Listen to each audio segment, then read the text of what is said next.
Episode number 32, the Boston Marathon with Elizabeth James.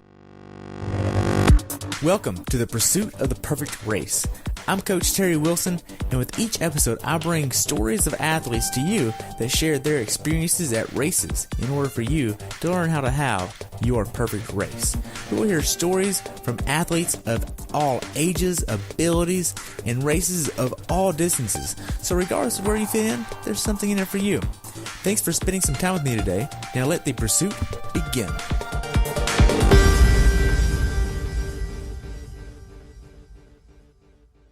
Hello everyone, and welcome back to the Pursuit of the Perfect Race. Today I have the pleasure of talking with my friend Elizabeth James about her race at the Boston Marathon. This race took place on April 16th, 2018. The temperature on race day was in the 40s with wind chill in the 30s with lots and lots of rain.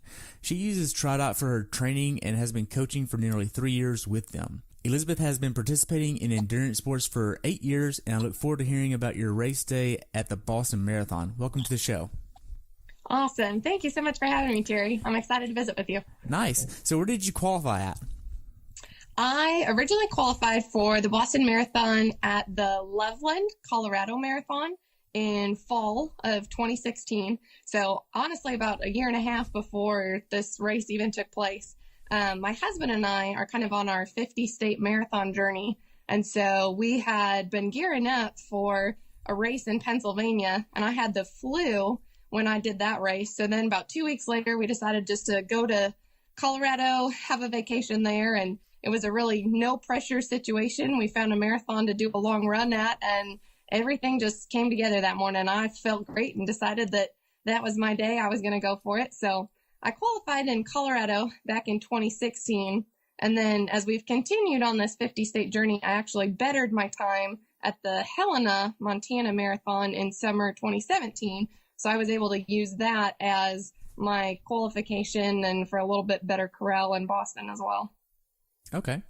So now going into this race, how was your training? Training was great. One of the things that I really appreciate about using the TriDot training system is that it offers me the opportunity for a lot of cross training. So instead of the traditional run miles and the 6 days a week of running, I actually use the swim and the bike training as a lot of cross training to help my run. And that's one of the things that I found is with my triathlon training, I've become a lot better runner. And so, I'm bettering my times on the swim, the bike, and the run, and my run is truly benefiting from that. I also feel like that has allowed me to stay injury free. And so leading up to the race, it was, a fantastic run, and all the numbers were pointing toward a personal best possibility. Nice. Now, so you got ahead of the game here, so you didn't get injured in training at all then? Correct. Wow, that's good. Now, did you miss any days of training going into this?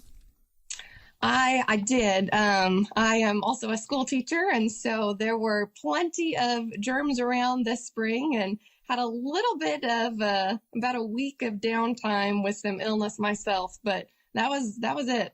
Okay.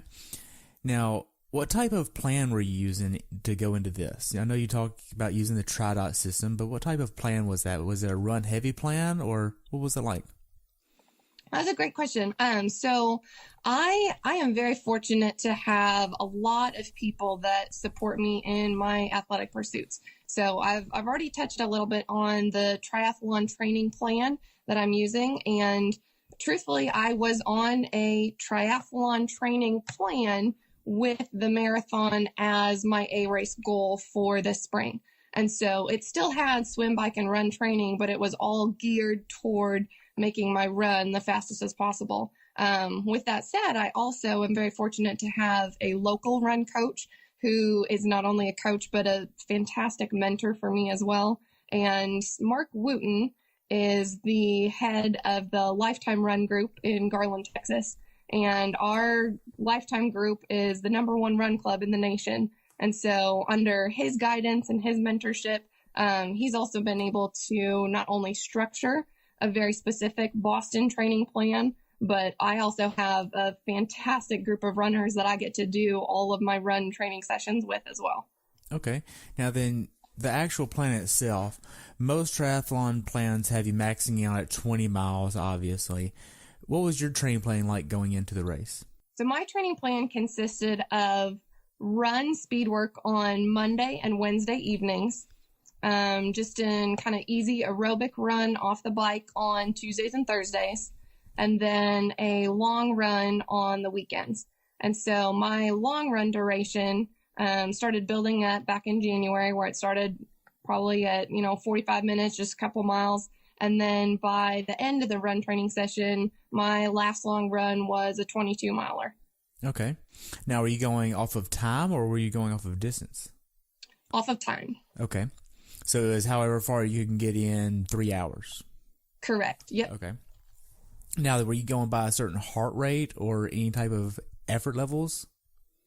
So yes, one of the things that I always do on my long runs is to monitor my heart rate, just to make sure that I'm keeping it at, an aerobic zone and nice and comfortable conversation pace. And so that was something that I was always doing on the long runs, was kind of monitoring my effort level. Okay. Now then, you say aerobic level for your heart rate zones. How many zones are you using? I'm using 5 zones on the run. Okay. With zone 2 being kind of the aerobic base building. Okay. Now then, how do you calculate your max and how do you calculate where the zones are? So one of the excellent things about TriDot is that all of those calculations are done for me. And so when I do a 5K assessment, I will input my time for that 5K in addition to my average heart rate for that 5K assessment. And then TriDot uses calculations to establish the training zones. Okay. So you don't have to worry about where everything is. It just tells you, hey, this is where you're at. Exactly. Yep. There's no guesswork at all. Nice. So now then, when was your last long run going into Boston? My last long run was 2 Saturdays before race day. Okay. So you had a 2-week taper. Correct. What was your last long run? Last long run was 22 miles worth of hills. Nice. Yes. Did you do enough hill training? I did, yes. And that's another thing that I want to speak about just a little bit. I know I touched on how Mark Wooten has been a great run mentor, and our gym just has a fantastic group of individuals.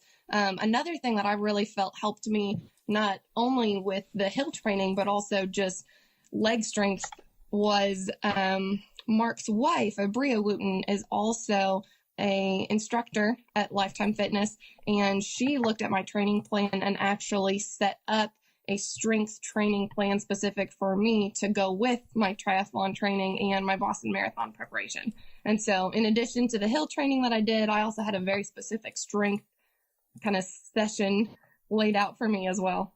Nice. So what was your strength training sessions like? So it was Monday evenings would be a barbell strength class, so a group fitness class where I would do full body, focused on the major muscle groups, but mostly focused in on upper body weights. Then on Tuesday evening, I take what's called gluteus max out, which is a lower body leg day. And so that was a key factor into building the leg strength to be able to handle all those Newton Hills in Boston. Then on Thursday, I would do some compound movements. I did those on my own, but again, Abria kind of structured that all out for me and had kind of a list of exercises for me to do. And then on Saturdays, I would do some functional strength movements. Functional strength movements? Yes. So a lot of work with a medicine ball and some spinal work, twist into the side, making sure to activate the core. Okay. Now then, when did you cut out the strength training before the race? I take it out 10 days prior to a race. Okay, so that Wednesday, or in this case, that Thursday beforehand, you take it out. Correct. So what did your taper consist of? So the taper consisted of honestly keeping my routine as similar as possible, making sure that I still had some intensity in there. So I still did speed work on Monday. I still did speed work on Wednesday leading up to Boston, but just kind of cut down the duration of it. So like the Wednesday prior to Boston, I did some Yasso 800s, but I only did 4 of them. And then just, a good warm up, good cool down with it. So still making sure that I was staying sharp, just making sure that I allowed enough time to rest and recover as well. Okay. So for anybody that doesn't know what the Yasso 800s are, walk them through that. Okay, yes. So this is actually one of my favorite workouts. So the Yasso 800s are based off of your marathon time, or what you hope your marathon time to be. And so, for example, if I was shooting for a 3:25 in Boston, I would work to structure that workout around running an 800 in 3 minutes and 25 seconds.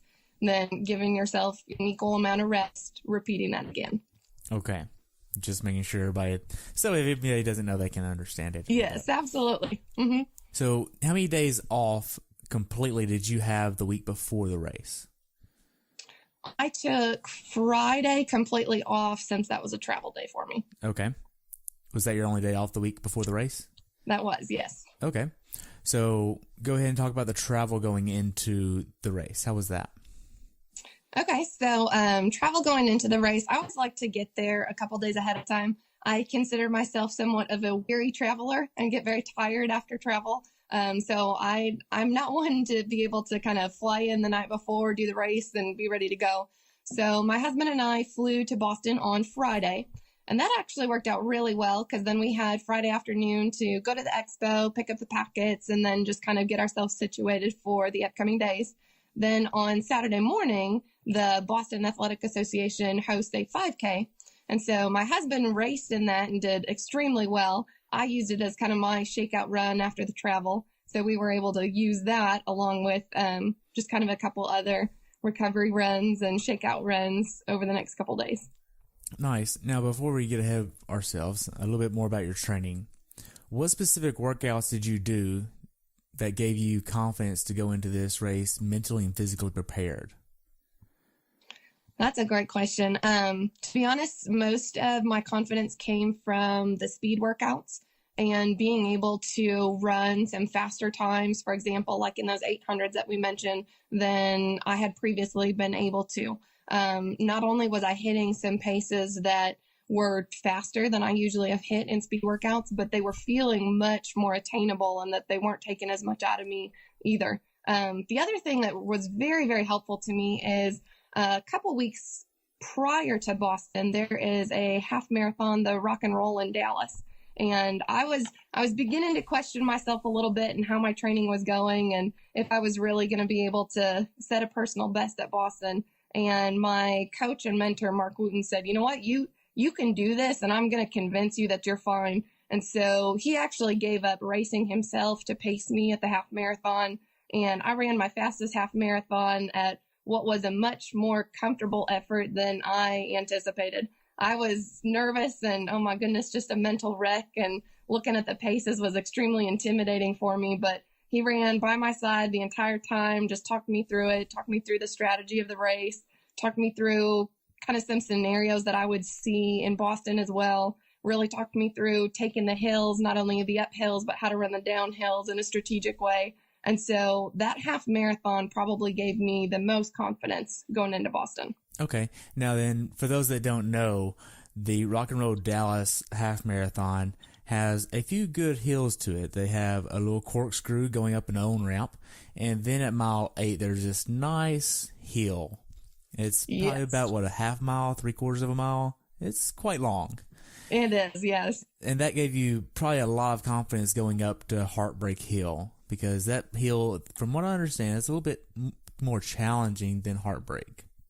That is correct, yes. And that's actually one of the things that Mark did to help our run group prepare too, is he sat down with the Boston course and said, okay, like, here's the hills that you're going to encounter, and this is a similar hill that you've run in a recent race or in recent training. And so he did pull back the Dallas half marathon course and say, all right, look at this mile 8 hill. And this is, going to be similar to what you're going to encounter on Heartbreak. And so being able to conquer that and then continue to have a good race past that hill was also a big confidence boost, that once I get past those Newton Hills and Heartbreak Hill in Boston, then it's game on to the finish line. Right. I mean, you're no stranger to any of the hill work, because you've done the Chattanooga Full and had plenty of hill work. That's true as well, yes.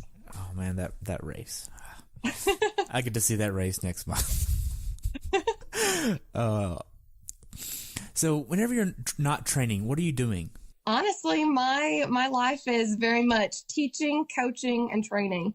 And I wouldn't have it any other way. I feel like I am constantly on the go and either writing lesson plans or communicating with athletes or doing my own training. And that truthfully fills up most of my time. I'm just so fortunate that my husband is into this as well. And so our date nights are gym nights, and we can still enjoy each other's company while continuing to both pursue our interests.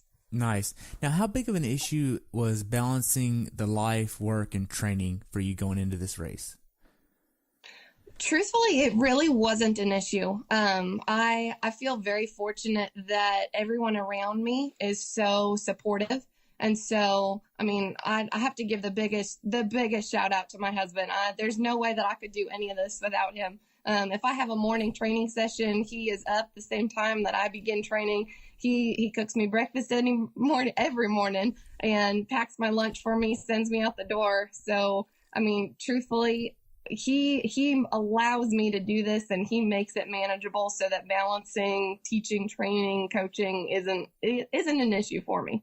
Wow. So if he really wasn't supportive, you wouldn't be as successful as you are. Oh, 100%. I believe that. Yes. Wow. So now talking about the Boston Marathon a little bit more, whenever you were training for your long runs and whatnot, what type of nutrition were you using for training? Oh, gotcha. Okay. So in training, the nutrition that I would use consists of UCAN and then Honey Stinger Chews.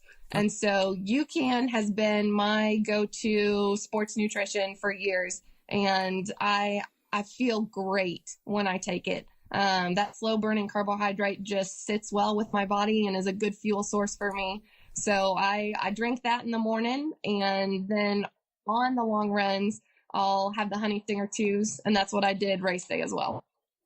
So you get checked in at the race, you get your bib. How was the expo? The expo was fantastic. Definitely the biggest expo that I have ever been to. It was really exciting just to walk around and see runners from every single country and meet a couple of them and kind of hear their story, hear how they qualified, hear how many times they've done the race, if they've done the race numerous times, kind of what their advice was for the course. I was also just really impressed with the number of vendors and the knowledge that the vendors brought as well. It was a fantastic expo. Wow. Now then, at what point did you actually kind of start looking at the weather? I had been looking at the weather as soon as the forecast put it up. So like 10 days out, I was already checking and looking at what we were going to encounter. I am very much a planner. And so, oh goodness, I stress myself out a little bit over looking, but as soon as it's available, I start looking. Nice. So what was your mindset going into Boston? To be honest, I wasn't very thrilled with the weather. I do not like being cold. And I was not looking forward to that long run in the cold, freezing rain. So, I mean, I'd love to say that it didn't bother me and that I was, going to be positive no matter what. But being truthful, I was not very excited to race in those conditions. Wow. So what was your final workout before the actual race? So on Sunday morning, my training partners and I do a carb loading run, in which it's about a 10-minute kind of easy jog, where we're just taking it nice, easy, conversational pace. And then for 2 minutes, we hit a pace that would be our mile pace. And then for the last 30 seconds, it's an all-out sprint. And this carb loading run really just kind of prepares the body to take in fuel throughout the day. So even though it's a very short duration of a workout, it does have a very high intensity at the end of it. So it allows us to keep our legs sharp while also allowing our body to rest and recover for the rest of the day as we take in fuel. Okay, explain that workout again for me. Yeah, absolutely. So you begin with about a mile warm up. So it ends up being, about 8, 9, 10 minutes of just kind of a jog. And then it's 2 minutes at like your timed mile pace. So whatever would be your fastest time mile, that's the pace that you'll run for the next 2 minutes. And then the last 30 seconds of the workout are just an all-out sprint speed burst. Okay. So then that for the rest of the day, what did you end up doing? So right after that training run, all of us together, we went out to breakfast and had a nice, good breakfast. There's a place nearby that's called the Friendly Toast, and they had a fantastic avocado toast that was delicious. So we loaded up on some big breakfast after that. And then I really just kind of took it easy. I was in the hotel room doing some athlete communication, reading a little bit, but just trying to stay off my feet as much as possible. Okay. Now then, where were you staying at? Did you get an Airbnb or a hotel? I was at the Boston Park Plaza Hotel. Okay. Did they offer a shuttle to the race start? So there are a couple different vendors that do allow for you to take a charter bus to the start. Most of the athletes in Boston will take the traditional school bus out to Athletes Village and then just kind of mingle with the rest of the athletes as they're waiting to walk to the start of the event. Thankfully, one of the perks that my run coach, Mark, was able to kind of hook us up with was a charter bus out to the starting area. And so we were able to take a charter bus and stay on the bus until we had to go to the start. That was a huge advantage with the weather because a lot of the other athletes that rode the school buses were then stuck in Athletes Village trying to stay warm, trying to stay dry, where those of us that took the charter bus were able to stay on the bus until we started walking to the start line. And use the bathroom on the bus. Exactly. And the bathroom on the bus is probably the biggest advantage there. No waiting in line for the porta potties. I think the longest line I had to stand in for the bathroom was 3 people, which is a huge benefit. Yes. So the night before the race, what do you have for dinner? So my go-to dinner before a big event is chicken, mashed potatoes, and vegetable. So my brother-in-law came to support the race, and he found a great restaurant that was connected to the hotel. So I had my traditional chicken, mashed potatoes, and vegetable. Okay. So now then, after that, you go to bed. What time are you trying to get in bed? I was laying down by 8:30. Okay. And what time did you wake up on race day? So with the charter bus start, I was happily surprised. I did not have to wake up until 6 a.m. So I got a great night's of sleep the night before, which was a big benefit. Wow, that's nice. So where did you actually have to go to get on the charter bus? The charter bus picked us up from the hotel. Oh, wow. So you didn't have to go anywhere. Exactly. It was so convenient. Now then, did you actually take the run course to the start line? To be honest, I am so directionally challenged. I have no idea. I wasn't paying much attention either. I was kind of a nervous wreck at that point. So I was just trying to, keep casual conversation with the training partner that was sitting beside me and try not to think too much about the day ahead. Nice. Now then, did you have your phone on you? What did you do with your phone? I left it at the hotel. I didn't have it with me. Okay. So now then, how did you prepare to dress for race day, being that it was going to be not that nice? Yes. So trying to figure out what to wear for race day was a little bit of a stressor for me. I knew that I didn't want anything that was going to be really baggy and really heavy when it got wet, because getting wet was just inevitable. There was no way that anybody was going to stay dry on the race course. I went back and forth quite a bit between wearing a singlet and arm warmers and actually wearing a windbreaker jacket.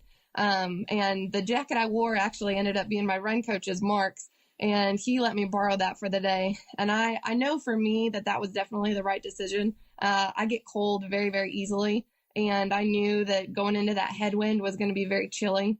And so I ended up wearing running tights, my singlet and arm warmers, and then the windbreaker jacket on top of that.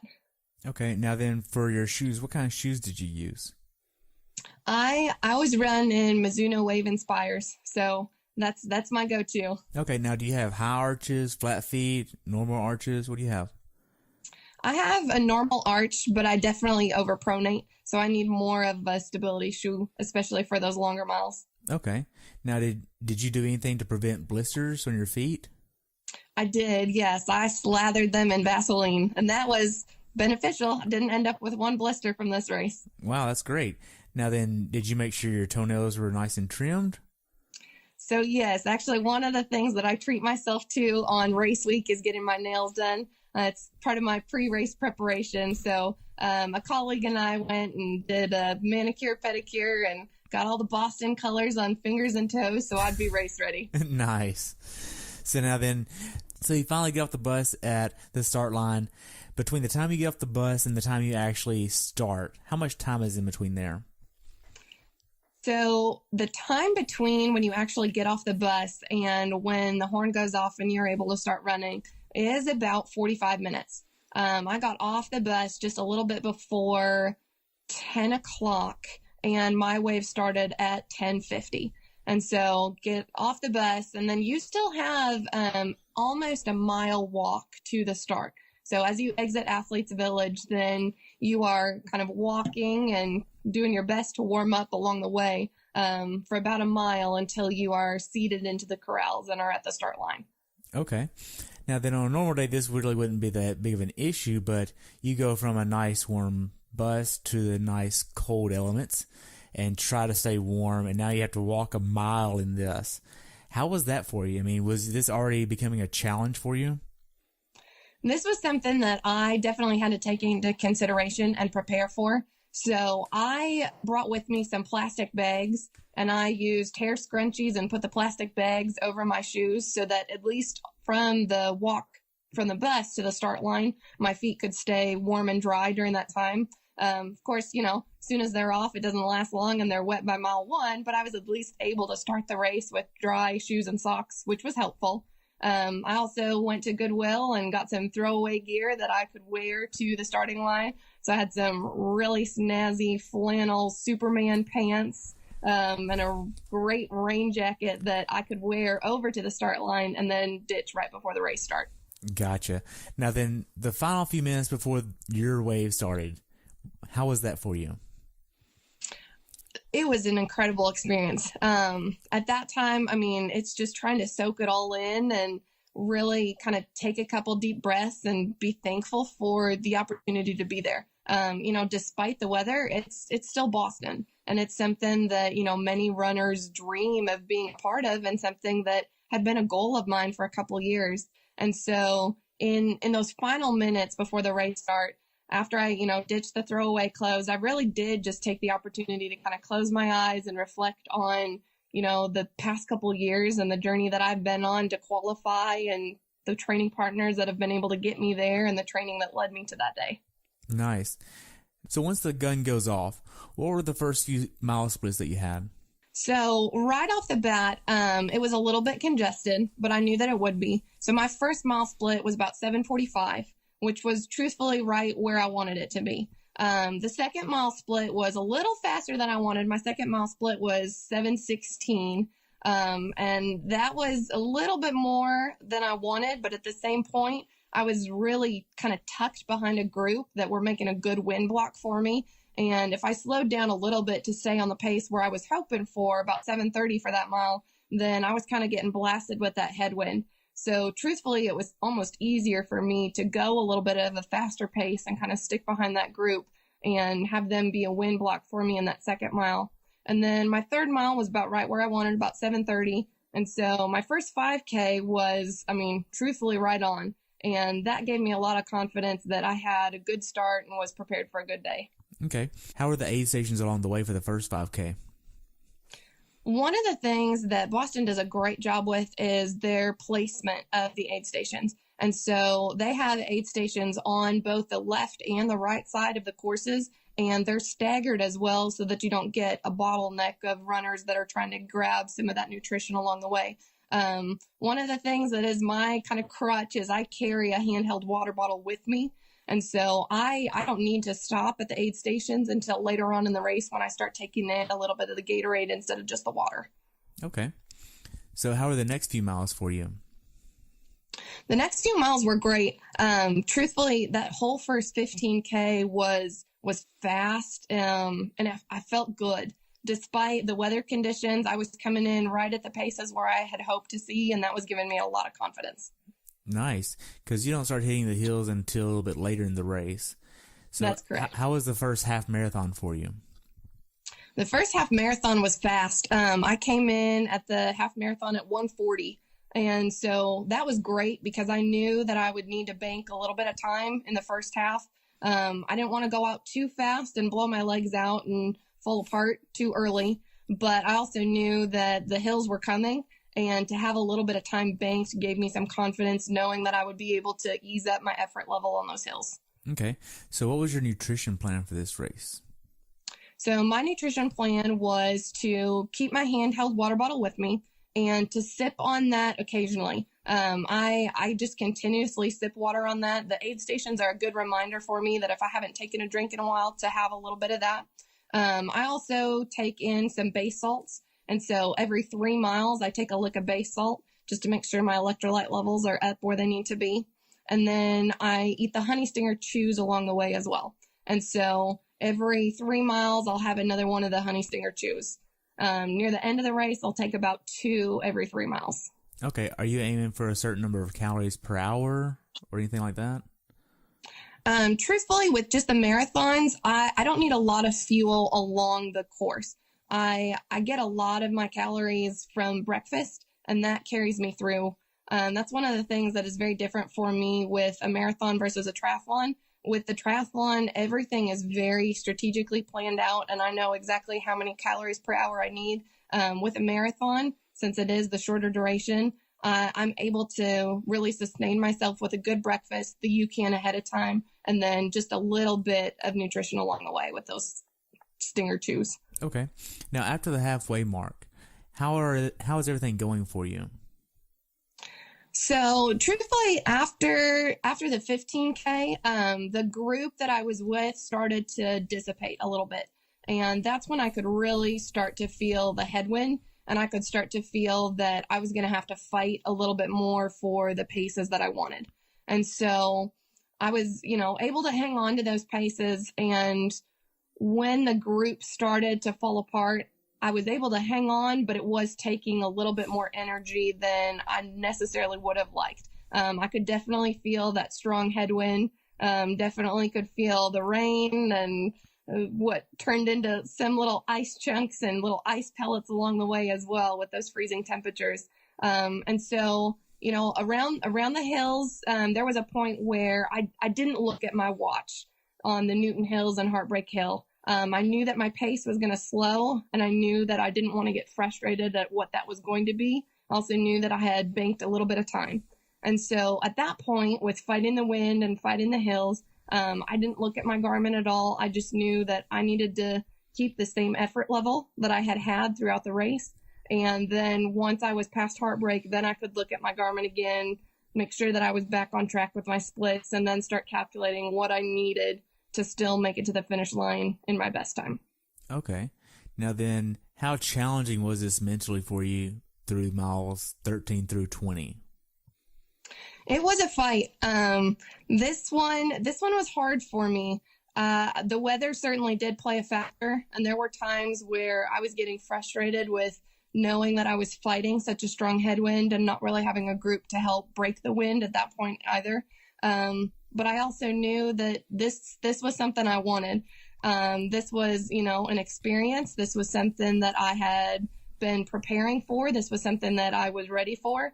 And I wanted to make the most of the day. One of the things that I loved looking back on is the race photos. And, despite the conditions, despite, some of the photos being taken up Heartbreak Hill, I'm smiling in all the pictures. And that's one thing that I just try to remember on the course is to be grateful to be there. And I put a smile on my face and just try to show that I am enjoying and appreciating this opportunity. Oh, good. Now that you mentioned the course support, how was the course support for you? So even though it was a cold and rainy day, I was still impressed with the number of people that were out there. It was still the best support on a marathon that I've ever been a part of. And I know that, sunny days in the future will be even better. Right. Now then, were there any slick parts of the road, being that it was so wet? Did you almost fall or have worry of traction control or anything? I was actually surprised that the course was not slippery. I mean, it was soaking wet and there were puddles everywhere, but I did not have an issue sliding around. Okay. So after mile 20, you're about to hit Heartbreak Hill. You go up Heartbreak Hill. How was that for you? It was exciting. I think one of the things that Mark did a great job was kind of scaring us into thinking that it was going to be worse than it actually was. And so, completing Heartbreak was like, oh, okay, like that was it. Like, no big deal.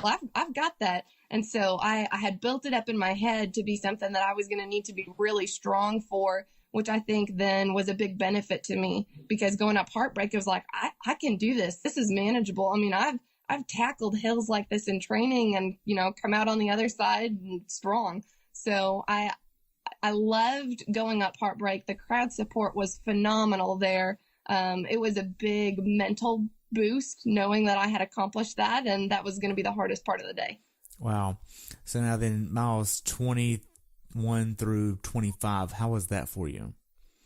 So 21 through 25, I could definitely feel the previous miles. My quads were a little sore. That downhill section gets to you. It's definitely a quad burner of a course. And so my legs were fighting it a little bit. But thankfully my will was a little bit stronger than my legs. Right now at 25.2, there's a mark on the road that indicates that you have 1 mile left. Whenever you hit that, how was your emotions at that point? That was emotional. At that point, it's like, wow, like I am truthfully here. I am doing this. I'm going to finish. I mean, looking at my watch at that time too, I knew that I was in for a personal best. And so, I mean, that whole last mile and following the blue line to the finish line was just exhilarating. And I couldn't wipe the smile off my face if I tried. Wow. So now then, when did you actually feel like you were in Boston?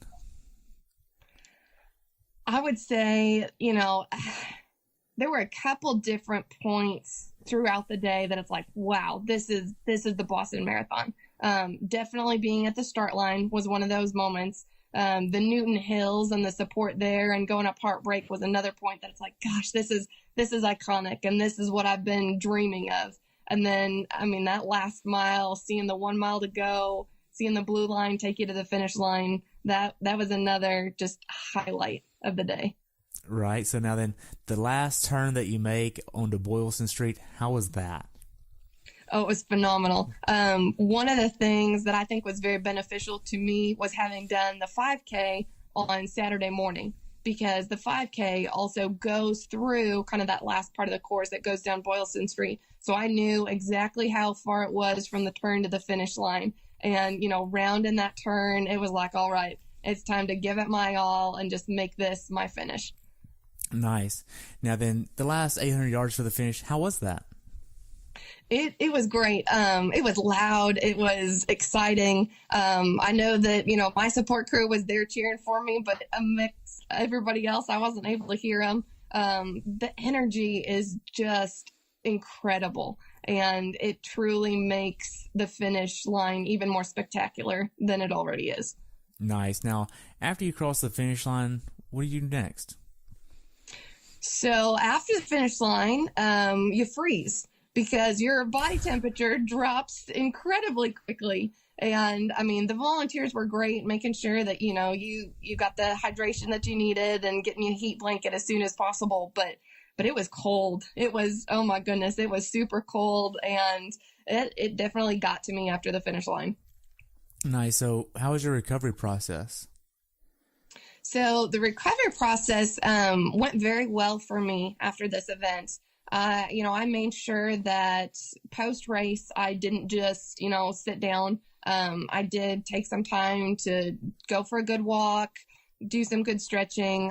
Later that evening, we opted to walk to dinner. And so we, made sure that we were walking around Boston a little bit more so that I could continue to kind of keep my legs moving, and I guess really begin that active recovery process. And then throughout the week, I've made sure that, my intensity has been low, but I've still been moving. This has probably been good for me because I've gotten in the pool a whole lot more this week than I have been recently. So it's getting my swim training back going, and it's been good. It's felt great.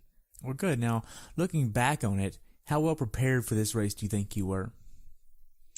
I was more prepared than I gave myself credit for. And that's where I really have to, give it big kudos to my coaches and my mentors who were able to convince me that I was well prepared and that I was strong enough to go for a personal best here. One of the things that I struggle with as an athlete is getting in my head and questioning my own preparation and training. And so my coaches and my mentors are wonderful about, bringing the data to my attention and showing me what I've been able to accomplish in workouts and reminding me of the journey that I've been on and how much stronger I am now than I was previously. So I was very well prepared for this. My training had me ready, and they convinced my head that I could do it too. Right. It seems like even though you're a coach, you still have a hard time trusting the process. Yes, even though I am a coach, there is definitely a reason why I still have a coach. And, I have the knowledge to help others pursue their best, but I still need that objective opinion and that outside frame of reference when I'm looking at my training. Wow. So did anything really go wrong with this race for you? Other than the weather, no. Truthfully, the weather put kind of a big wrench in things for me, but everybody has to deal with that. So I really did. I had a great day. Well, good. Now, what's something that you learned about this race that you'd like to pass on to someone who hasn't done the Boston Marathon? Oh, that's a great question. Let me think about that one for a second. I guess let me back up one thing first. I would say, to begin with, one of the things that I've learned about Boston is that you can qualify. Wherever you are at in your running journey right now, it is not out of reach. It's not out of your limits. This is something, truthfully, that a couple years ago, I never thought possible for myself. I was very much a recreational runner, and I enjoyed going to marathons, and my husband and I were, on our 50-state journey, but it wasn't ever something that I saw myself as being a competitive runner with. And yet there I was on Monday. And so I guess one of the first things that I would really highlight is that, you are capable of so much more than you know.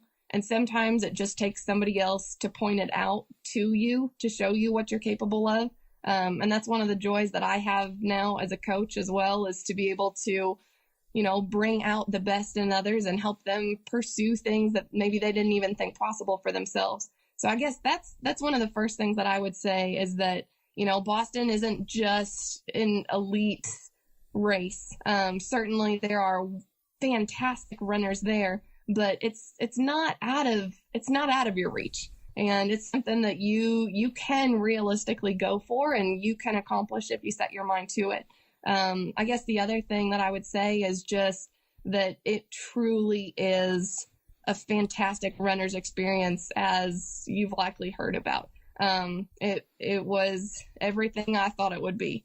Despite the cold conditions that we had, it was an incredible opportunity to be there and something that I can't wait to be a part of again in the future. Wow. So how can athletes follow you?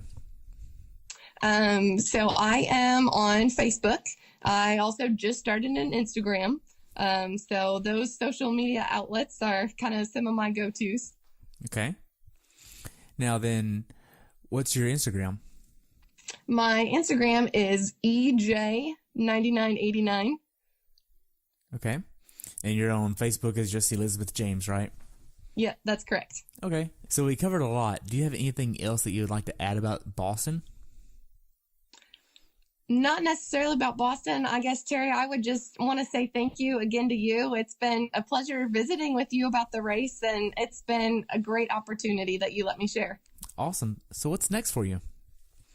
So next for me is Kona. I am now fully focused on the Ironman World Championships in October. Nice. Are you going to be going after a bowl?